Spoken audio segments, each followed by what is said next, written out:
Good evening, everybody, and welcome back to another episode of the Bremner Square Podcast. My name's Johnny Chick, and joining me as usual, we have Kieran Archer. How are you doing, Kieran?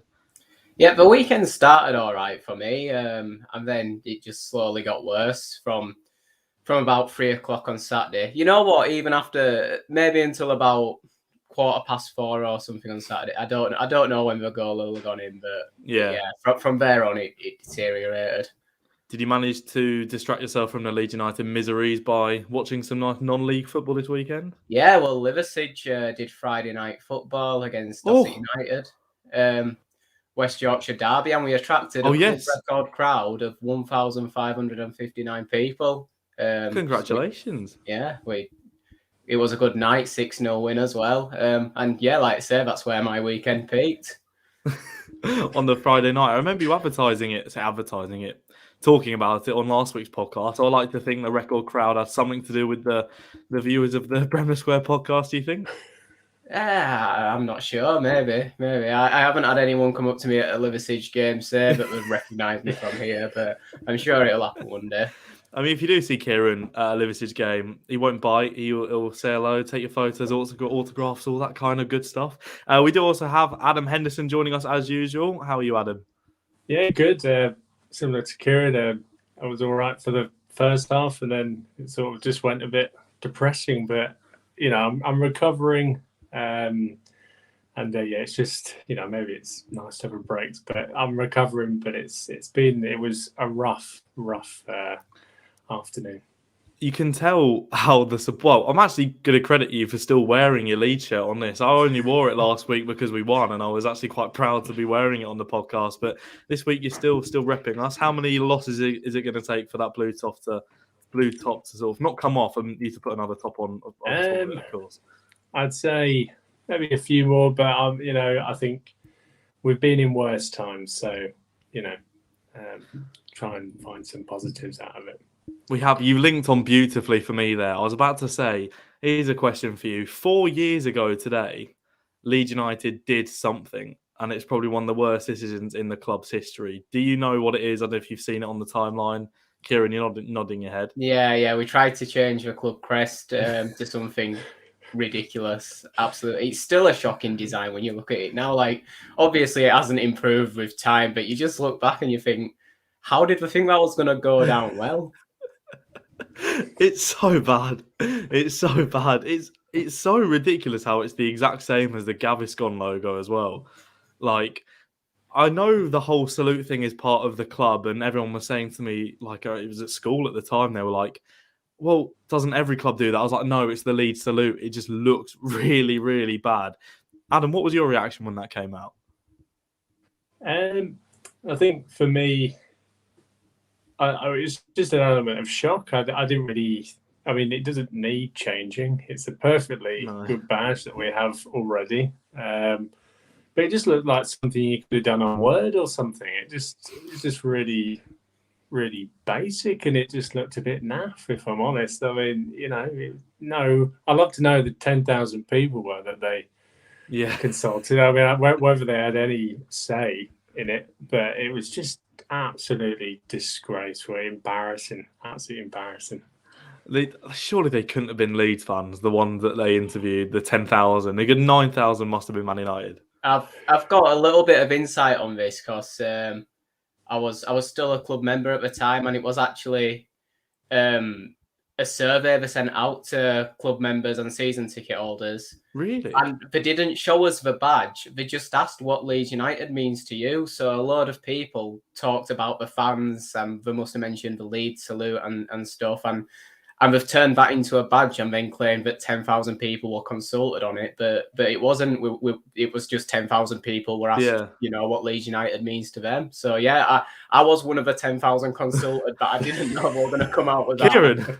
Kieran, did you put the Leeds salute then? I may have mentioned that, you did or you didn't. You are the reason for this downfall. This is all you. I can only apologise. I'm a Leeds member, and I have been since like 2010, 11. So I don't actually remember being consulted about that one. So I don't know. I'm quite annoyed they didn't want to include me in such a monumental period of the club's history. How long did that take for it to go, by the way? Was it like a day or two? I think it was, wasn't it? Something like that? I think so. It was stupidly quick. Can you imagine if we got promoted with that badge? It would have been absolutely ridiculous. But, it's a nice thing to look back on how bad it was, and this defeat to Newcastle isn't too bad when you put it into the context of, it's bad, don't get me wrong, it's bad, but it's not as bad as that badge. So that's what we're going to take forward into this podcast. We are live on Leeds TV's Facebook, YouTube and Twitter accounts. Make sure to comment your thoughts. We might get ex-footballer Michael Brown back in the comments, who knows? I haven't had any comments yet, so I think even Michael's he's so positive, but can't find any positives out of that performance. I actually watched some of the Tyne and Weir local TV podcast last night, and I've never seen those lads so happy in my life. Do go check it out. Obviously, Leeds fans, you probably won't, but I was watching it just to see what their reaction was. I've never seen those guys so happy in my life. Kieran, it wasn't a great Saturday afternoon, was it? Well, you know what? I actually thought we played well in the first half. We were well on top. I thought Rodrigo was combining with Rafinha really well. We were finding those spaces out wide. But it's a problem with Dan James as a striker, because it's not a problem with Dan James himself just leading the line, because we kind of get into these positions in and around the box, and that's where we run out of ideas, because we have to be too creative. We have to try and find a way to make people who aren't naturally strikers score a goal. And other than kind of speculative long shots and stuff like that, we're finding it really difficult. Or a lot of low crosses going in. But the thing is, Newcastle were parking a lot of people back. So the channels to find players in the box were mostly cut out. You can't just go for a high cross, obviously, because Dan James isn't going to win any headers against, I don't know, Jamal Lascelles or whoever was. I don't know. Jamal Lascelles isn't that good at football. I don't know. Jamal Lascelles. Well, he can win headers at least. He can win headers. It's definitely against Dan James. And playing devil's advocate, there were glimpses of why I think Bielsa thinks Dan James is the best alternative option to Bamford as a striker. And that was, he really did insert some uncertainty into that Newcastle defence, like chasing them down, closing them down. You could see they started to get more and more panicked, to start to rush those balls out of defence, and that could, yield some attacking opportunities for you. But the flip side is, he's not a natural striker, and he's just, he can't find the net the way Patrick Bamford does. I think if Patrick Bamford, if he was involved in that game, we'd have won, and we'd have maybe won comfortably. I like to think that about the last 20-odd games that Bamford's missed, that if he was in there, we might have had a chance of winning. I agree with you. I really like Dan James. I really like it. In the notes that I've written before, the podcast, and I was writing actually on Saturday afternoon, I just wrote Dan James runs, which is concrete analysis into his game on Saturday. And I just love his work ethic. Like you said, he runs into the defenders. He ran into the goalkeeper and took a yellow card out, which was probably the most pointless yellow card because the goalkeeper had already cleared it. We're actually on the attack and he just booted the ball away, which was just a little bit frustrating. But he's done that last couple of games. He shows he wants it. And Adam, I guess like Kieran's right, if we'd have had Bamford in the positions that we had James, we may have won that game, because it's just that final ball. Yeah, I think, it's, you just needed a cool head, I think, in there. Like, we had opportunities to go ahead and take the game to them. It was just, we had no sort of clinical instinct. And I think, as Kieran said, I think if we had someone like Bamford in there, we would have probably won that game. If those chances are taken, I mean, we could have had, 2-3 goals in that first half. But there's just no out-and-out recognised striker. But, to be fair to Dan James, he did do well. Like, I think he pressed them really good. I think he caused them a lot of problems.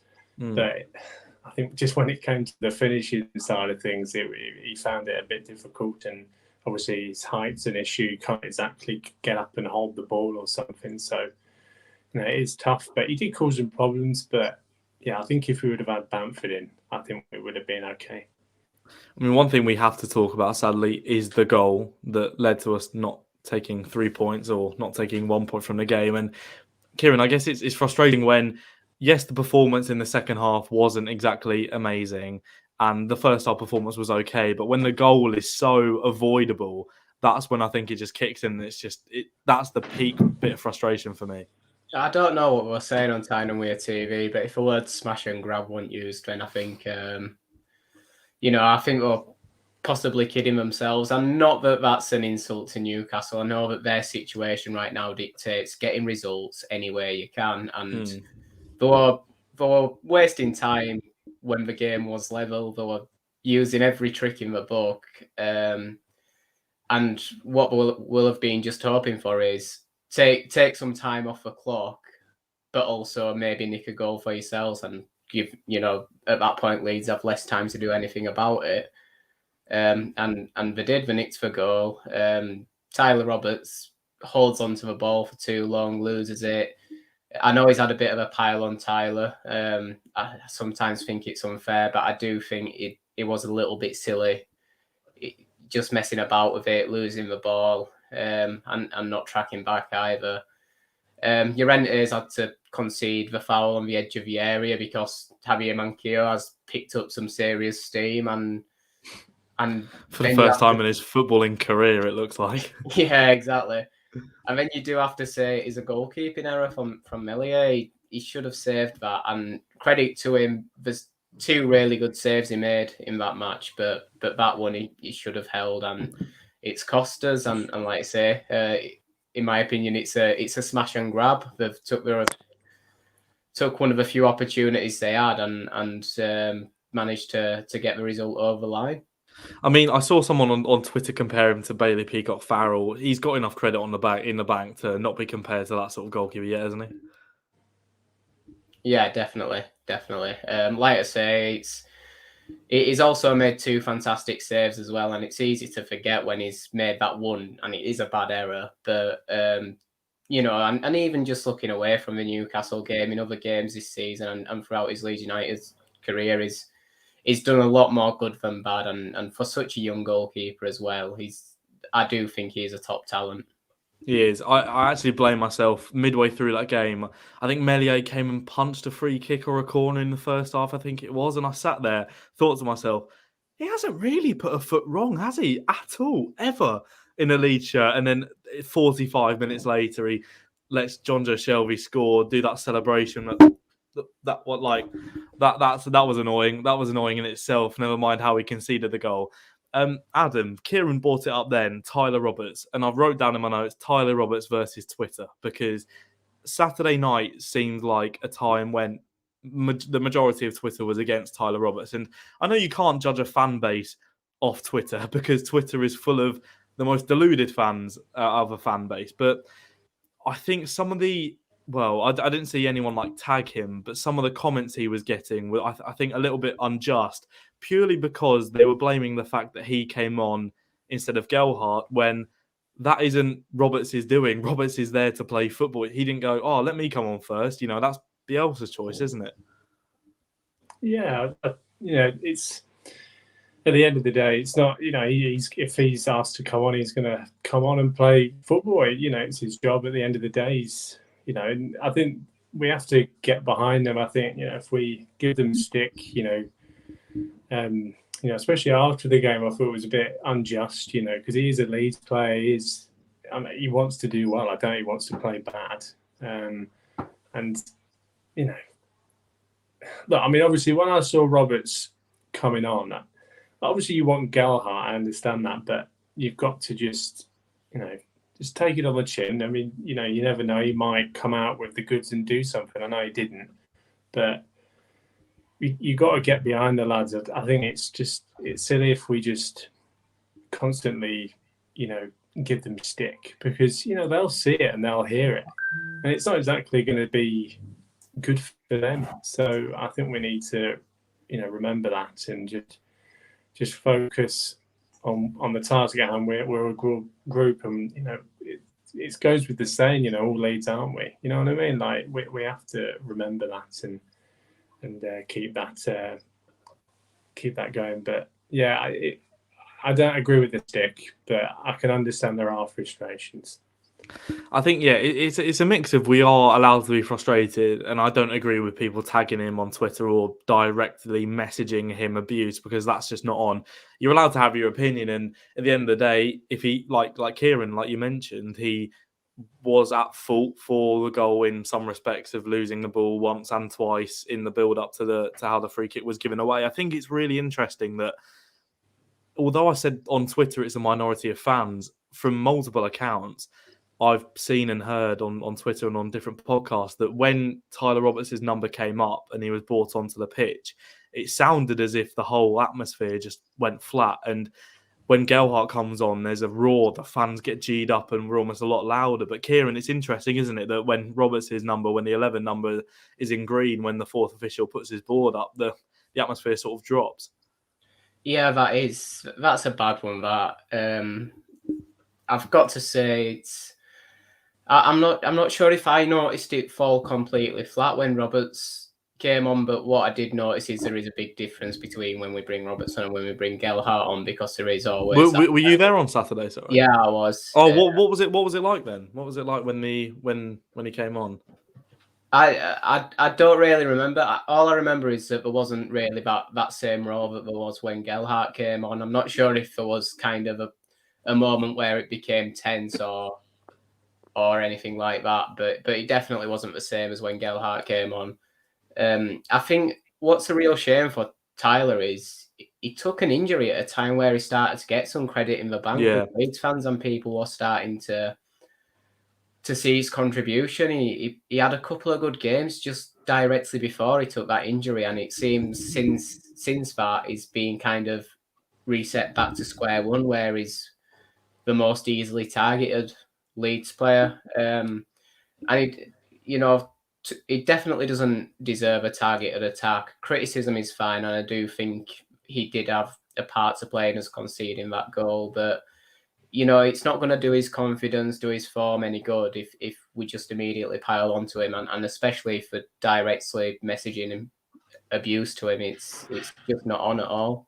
Like I say, I haven't seen anything of people tagging him at the moment. Like, you see people tag Rajazani all the time, and I haven't seen screenshots that Roberts has put out of direct messages, but you sort of, I don't know, with all the stuff we've seen in the past with footballers and abuse, you kind of fear the worst. And I feel like he is becoming a bit of a scapegoat. But you're right, like, he scored against Brentford. He had a couple of good games for Leeds, and then that injury hit, he got that one match ban, and then it was suddenly, people have such short memories in football, you kind of forget of the positive contributions that he was putting in previous games. And I don't like to use the phrase that we're potentially a one-man team, because I think we have enough quality to not be that. But because a lot of our stars are injured at the moment, Adam, you could kind of tell that Rafinha wasn't massively on it in the second half. I thought he was very good first half, but when he's not on it, we don't seem to be on it.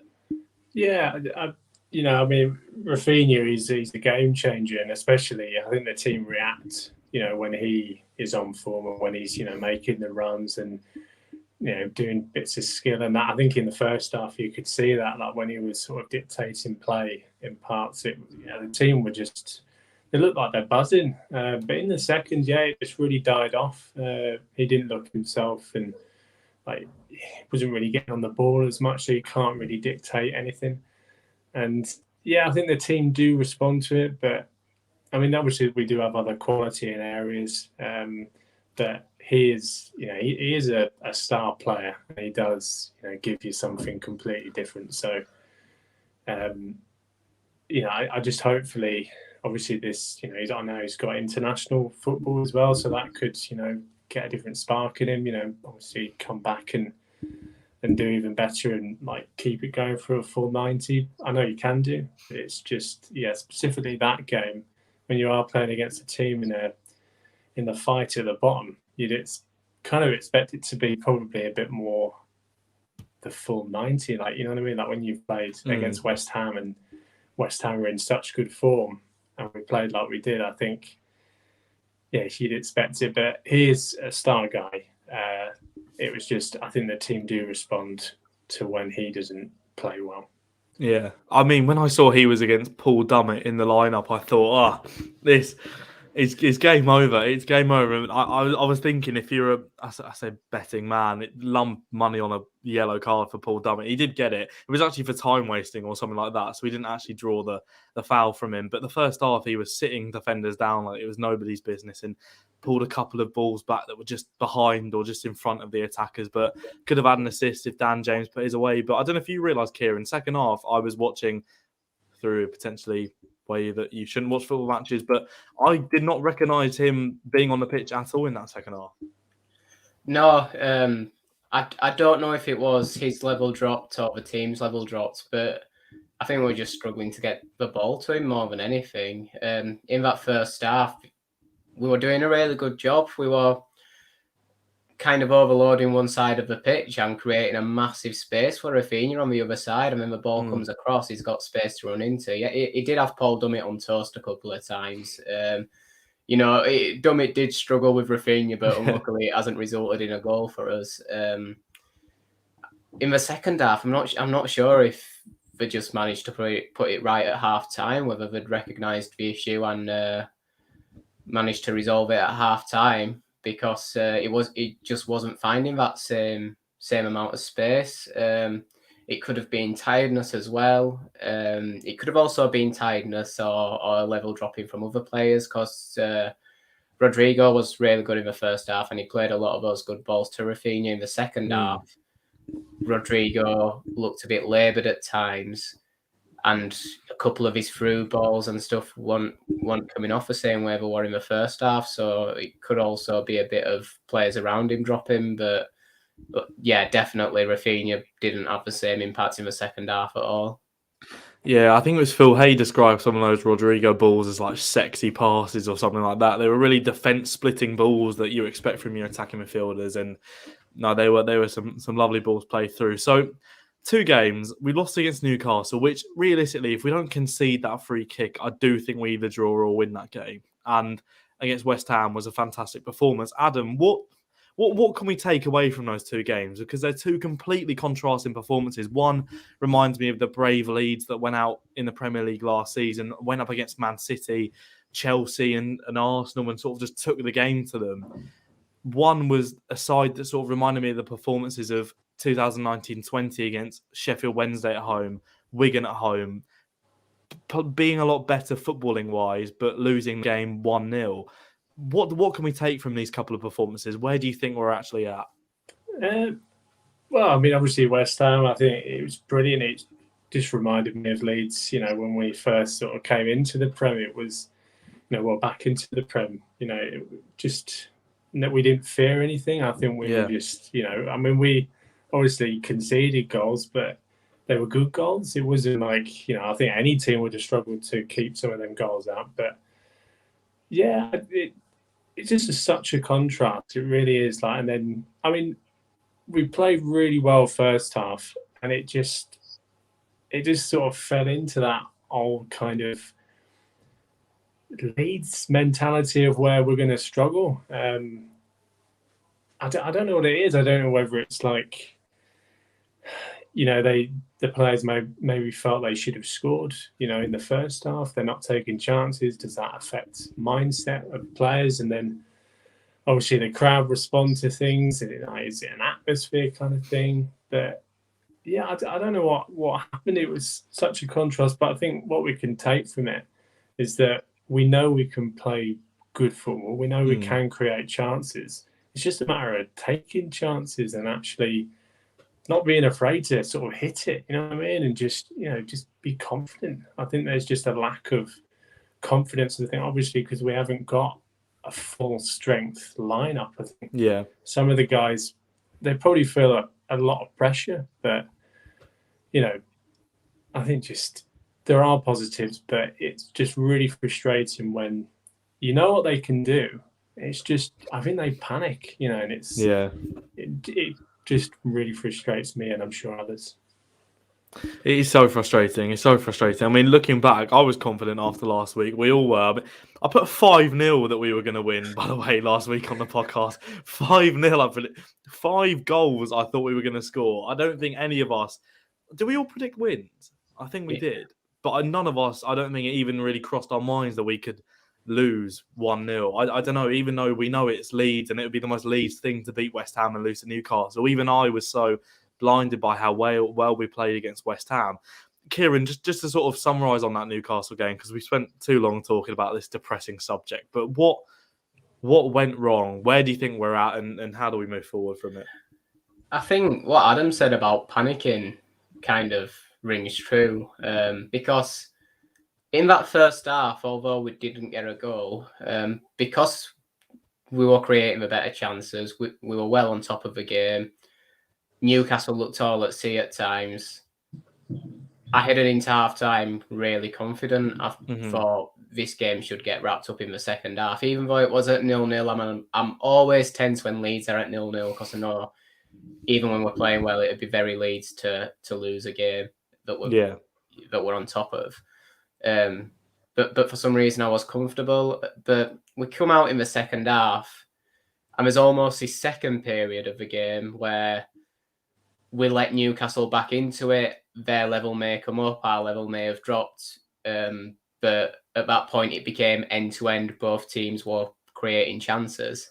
And then there was this third period of the game after the Newcastle goal where we were absolutely shocking, by the way. I think I haven't really touched on that. I've said we played well in the first half. We were terrible after the Newcastle goal. Yeah.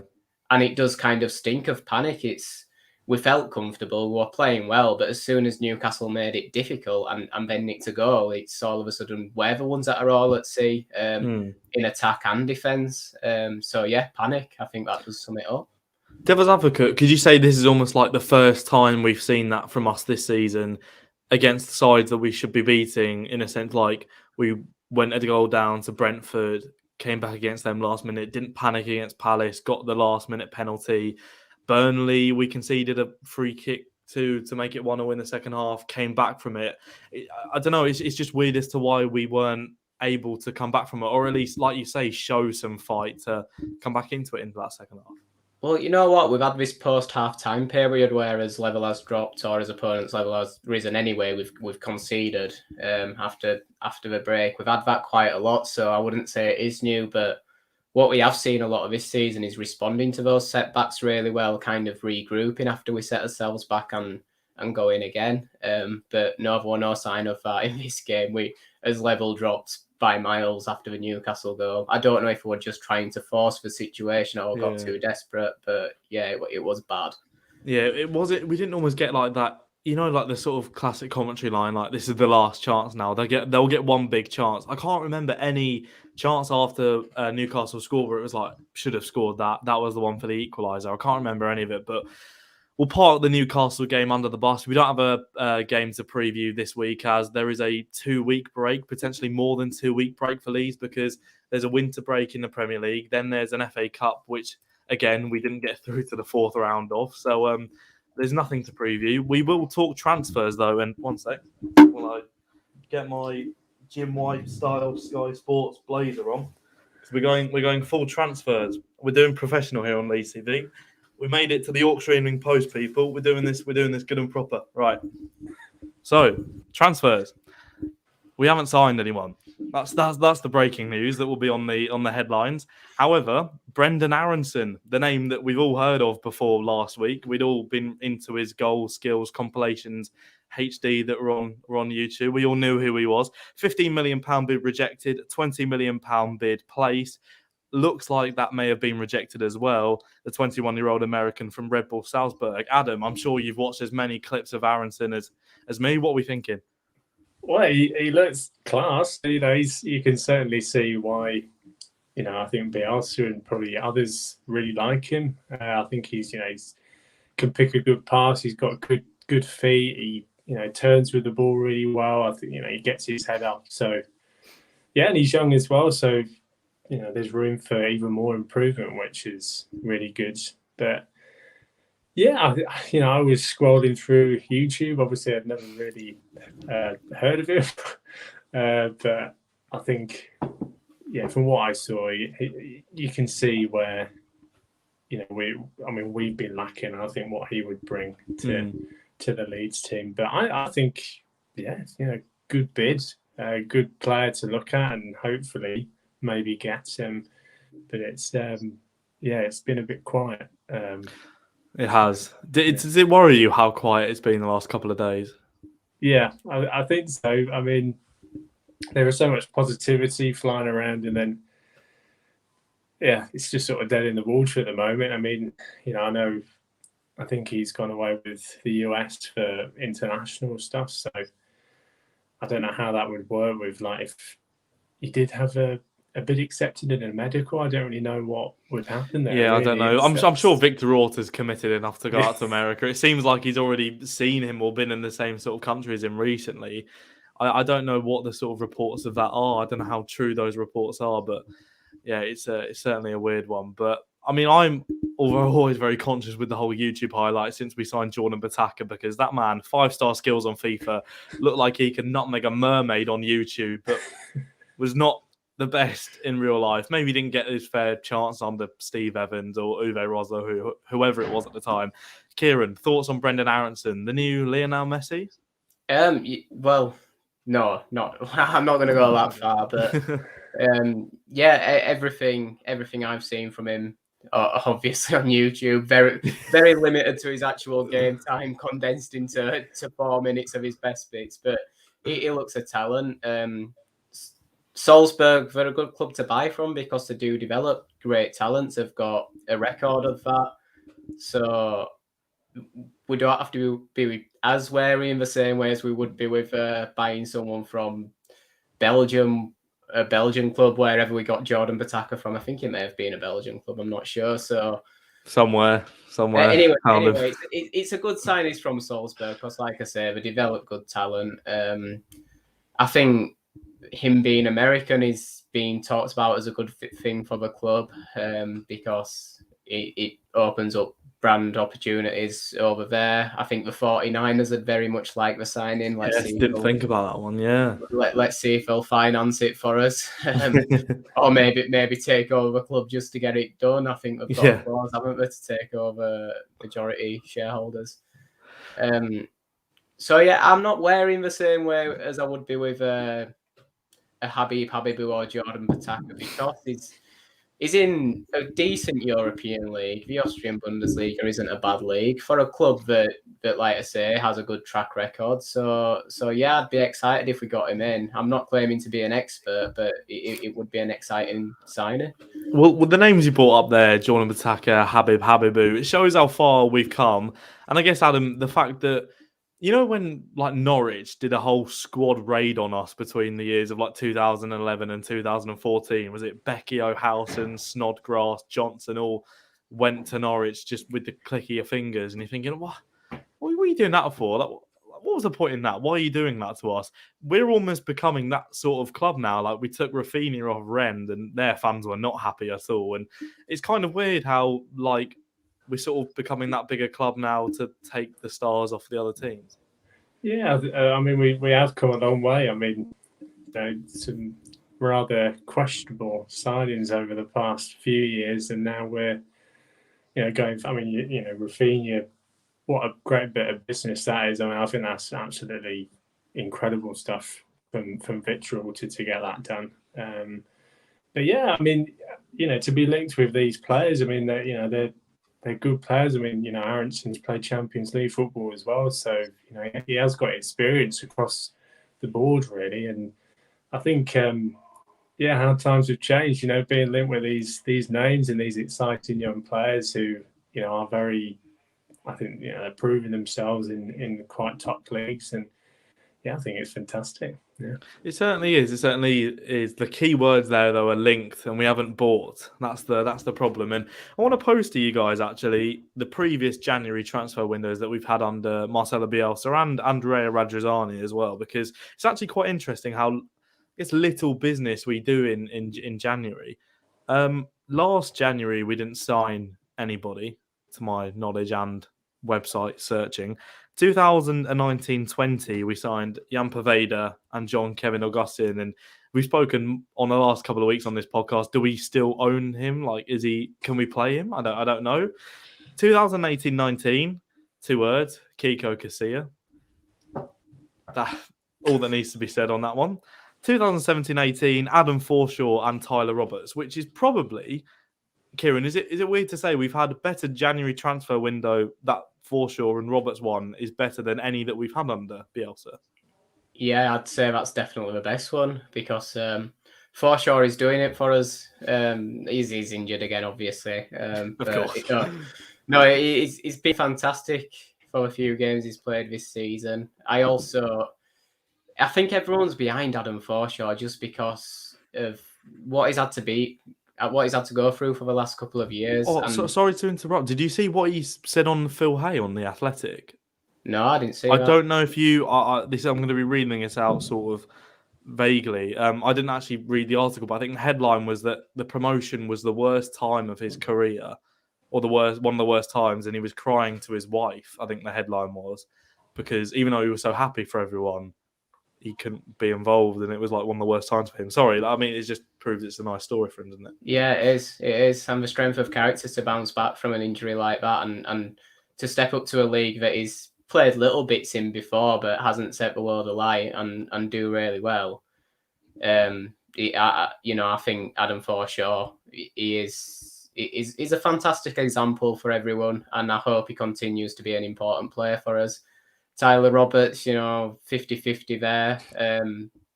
He's not got much credit with a lot of Leeds fans at the moment, but he has shown positive signs. He had some really good spells for us in the Championship. He's still got some potential. So, yeah, 2017-18, that's better than anything that came after it. Kiko Casilla, obviously, we don't want to talk too much on that one. Jean-Kevin Augustin, I think, is the worst bit of business in Leeds United history. And we've had some shockers, but being ordered to pay £17 million for someone who doesn't even play for us anymore that's just terrible. So yeah, that's his best January recently for definite. That was so bad. That was so bad. I don't know what's worse. What's worse, Kiko Casilla or Augustin? Augustin, definitely. The fact that we're going to have to pay £17 million for him unless his appeal comes through, but yet not have him as part of his playing squad, that's just silly. By the way, this whole appeal thing, court thing goes, it'll be another 20 years. We'd have been on our second centenary year by He'll the time be retired. Yeah, it will. We'll be finding his kids and grandkids for the money. At this point, it'd be ridiculous. I mean, Adam, the January transfers before that, I think we had 16-17, not under Radrizzani. Was that under Cellino then? That we signed Mo Barrow and Alfonso Pedraza, who was actually very good. Pedraza, not Barrow, but he was actually quite good. What do you make of the previous January transfers? I mean, not too great.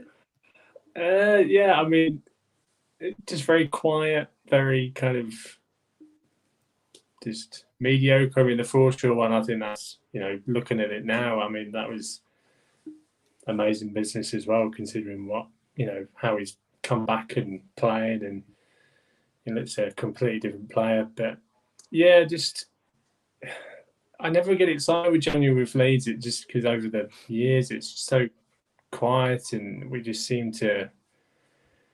can't really be bothered. I mean, it is a hard window to sign players, but when you look at other clubs, they make it look easy. I don't know what it is. It's Yeah, what are Aston Villa injecting into their money? By the way, what is that about? It's absolutely crazy. Signing players I know Gerrard's a massive pull, but they're going absolutely crazy on the market, and that's obviously credit to them, but yeah, for us it's just always never gets me excited. No, it's the common thing of it's called the January transfer window, but for Leeds fans it's called January. We don't see any business. I mean, it's interesting you mentioned there Villa. Adam, do you think if you're a player, say, I don't know, any player, young player or player, which one for you is more of a pull? Is it Gerrard at Villa or is it Bielsa at Leeds? I think Bielsa at Leeds and what he can do with football players. I mean, he's got such a good track record with making players improve, and I think obviously for players to be at a high fitness level, he obviously offers that. I think you're going to be as fit as a fiddle under him, but I think we've seen players that he's, you look at, I think trying to think of some players who just respect him, like America Laporte. I think a big example, a massive player now, and he's just all of that experience. I mean, you look at Ben White as well. You're playing for Arsenal now. A lot of it has come from Bielsa, and what he gets out of players. So I think obviously Bielsa for me. I'm a Leeds fan, but yeah. There might. I mean, I'd say the same thing, but there might be a bit of bias in that one, to be honest. But look, we've got a week until a Sky Sports and Jim White would say the window slams shut. Are we going to sign anyone, Kieran? Are we going to sign anyone? I'm going to say no, because we've been knocked back for Aronson twice, it seems. I think the current news line is that a second bid's being rejected. I'm not sure if I see us going back for a third. If we do, I think it will be that one, just because of it kind of fits with the 49ers' involvement in trying to make Leeds a global brand, hitting an important market, as well as getting a good player. So if we do get one, I think it'll be that one. I don't see us getting anyone else. So yeah, it all depends on if we go back in for him or not, but I'm not sure I see us going back for a third time. What do you make to the whole global brand thing, by the way? Because I've never liked the idea of us being the size of Manchester United, Real Madrid, those sort of colossal worldwide clubs. I don't know if that's because I've just grown up with us in the Championship and being quite mediocre compared to them. I get that it's important for clubs nowadays. It's a big pull for football ownership. A lot of teams are trying to hit American markets, among other markets. And personally, I don't want to see the club get Americanized. I don't like the use of game day instead of match day on the tweets. That kind of winds me up a bit.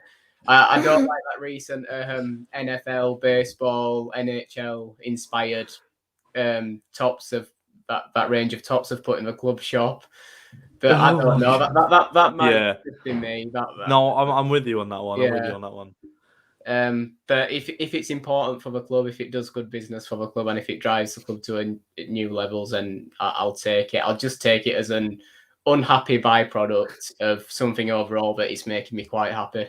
Yeah, I get that's the way to look at it, but it's annoying. You can't get too big without having that sort of globalized view of the club. And as long as there isn't anything in Aronson's contract that says Leeds now has to be called Leeds United Soccer Club or anything like that, I'm sure he'll be all right to come in. Adam, like we said, a week for the January transfer window left. Are we signing anyone, in your opinion? It's going to have to be a no. I just feel...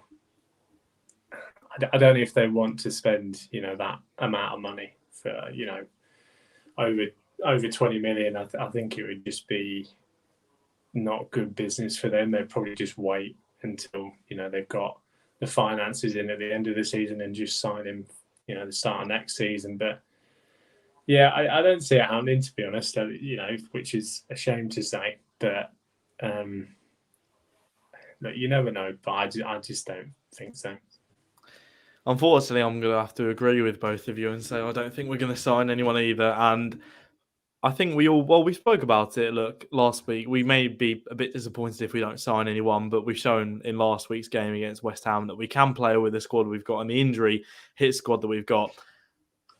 I'd like to sort of see people's reaction. Well, I think I know what people's reaction will be if we don't sign anyone. We continue to lose a couple of games on the bounce. We get beaten by Man United at Elland Road again, embarrassingly, and lose to the likes of Everton, who are in a downfall. And if that happens, then I think we could be in for a bit of a torrid couple of weeks. But that's not going to happen because we're going to win every game since then. And the transfer section's over now, so I'm going to take my jacket off. So I don't look more stupid in this, to be honest. So anyway, that's the... I'm sure that's really all we can really talk about on this week's Bremner Square podcast. Thank you very much to everyone who tuned in. Enjoy your couple of weeks off and weeks rest, because there's nothing to talk about Leeds United wise unless we sign Aronson or Messi or anyone on that sort of caliber. So thank you very much to Kieran and Adam for coming on. As usual, have a good couple of weeks and we will see you next time.